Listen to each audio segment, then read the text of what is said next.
What did John Pepper Clark see when he wrote the poem Ibadan? About what did Worth see in the ancient city of Kano when he looked across those flat rooftops with the zanko at the edges of each of the rectangular buildings? What were they talking about? The same thing I saw in Jerusalem or in Oxford.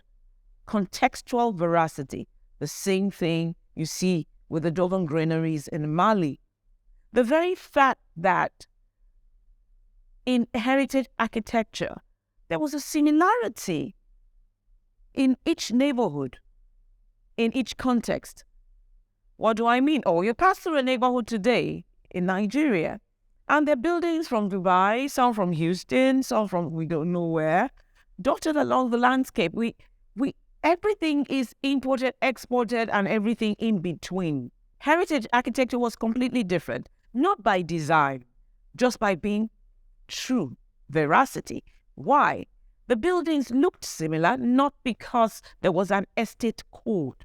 They looked similar because they were responding to, one, the same climatic considerations. The veracity was not forced, it was not encoded.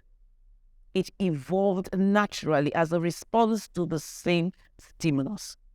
The buildings, when they were mud, they were all of mud. Why? Mud was readily available. Flights of fancy could not make you import stone from Sokoto to Ibadan to build your house. You used what was available, so all the buildings were in mud.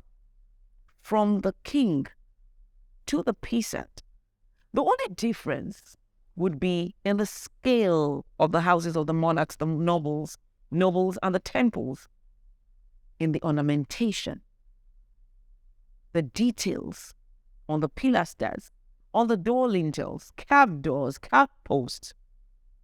These were the only differences. But when it came to the similarity, it evolved because these buildings were solving for the same problems. Heritage design ideation led to contextual veracity. Contextual veracity is seen in my new heritage architecture as you look at the Rain Oil headquarters building.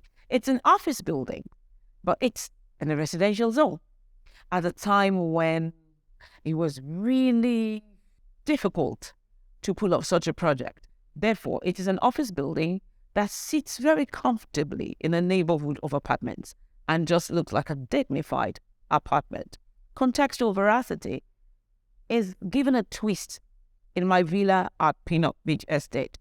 Yes, every building on the street is almost white, follows a certain genre. While I respect what the neighbors are doing, my own interpretation of the context of the neighborhood is seen in the Peanut Beach building. We stick to the colors. We respect the neighborhood, but you can stand out in your uniqueness while respecting the contextual veracity. Being unique does not mean destroying the vibe of the neighborhood. And this is what I do with my buildings. It evolved organically with heritage architecture, or with new heritage architecture. We can respect this similarity that Walter Gropius says, this standardization that Walter Gropius says is actually the marker of every sophisticated civilization.